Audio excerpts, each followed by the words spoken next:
Oh, hello. Thank you for joining us for this reading of Goals by Lewis Carroll.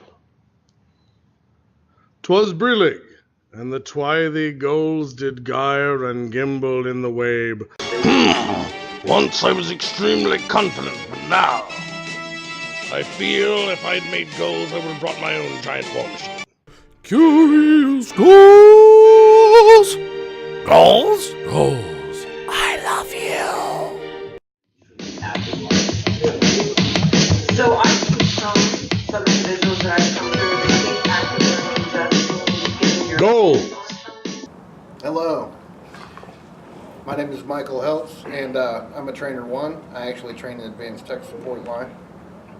My name is Michael Childress, and I am the continuation trainer for third shift and the actual ATS side of things. Sweetness. I actually I'm going to school right now for game design and development.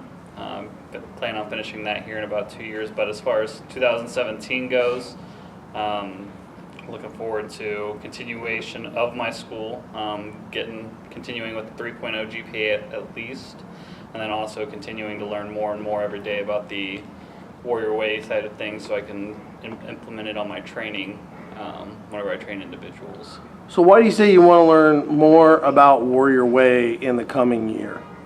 Because I always feel like if you, which I'm learning through LDW, if you continue to just sit there and do what you're doing, you're not improving, you're not challenging yourself, you're staying stagnant. So I could always improve upon the way that I run the Warrior Way training. So if I learn more about it, people will learn more. It'll be more beneficial to those around me that I'm actually training. And LDW's Leadership Development Workshop, right? Correct. Cool.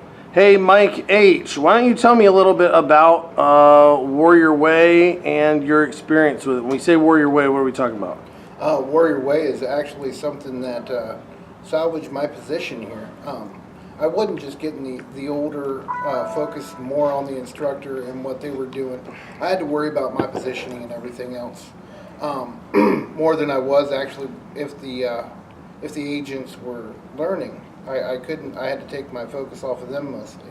And Warrior Way allowed me the freedom, and it allowed me to focus all my efforts onto the agents in hand. Right. So it's question based and answer based, and that just clicked with me. It was an easy way to get somebody to learn something. All I had to do was check and see and judge their response. So it definitely helped me succeed here. And yeah, it's the better way to do things, I feel. Very cool, very cool.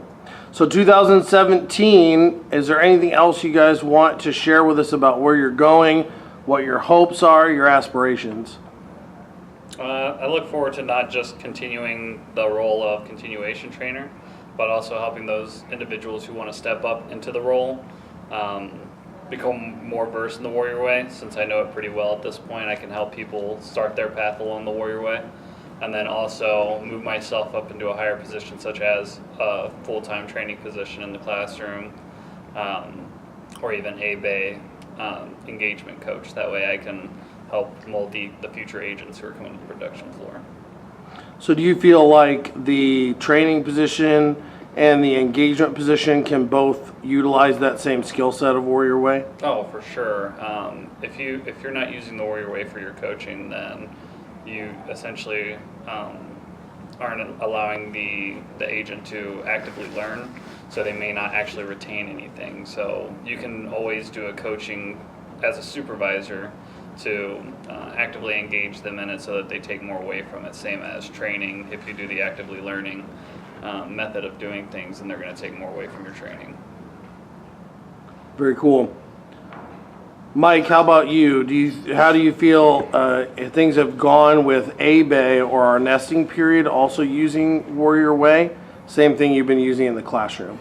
Actually, it's been great. The handoff from my agents to the people that are implementing the Warrior Way, they know it. They know what to expect.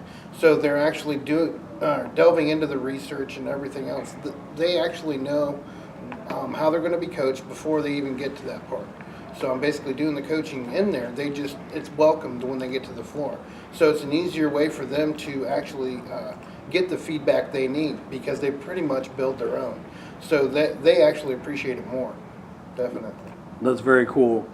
All right, so last question for both of you.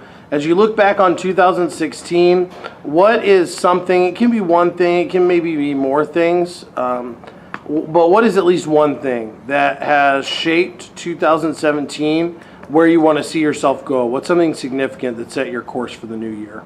I would have to say the starting of the LDW program. Before I started the whole leadership development, I was a pretty narcissistic person, thinking that I didn't really need feedback, that I was pretty good at what I did.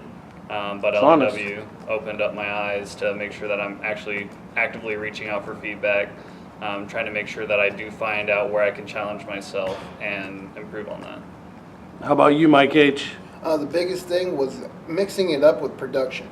I think that was a big step, and sharing what was working in the classroom and getting them involved in the classroom as well as the agents leaving. I think it was a good handoff. Here it is. It makes everything comfortable. So I think that shaped up a lot of what we're working on this year. That's beautiful stuff. Thank you both very much for spending a few minutes with me. I appreciate it. And we'll go ahead and post to YouTube, Facebook, share and like, people. We got to get the word out there. STARTEK Mansfield Training Innovation signing off.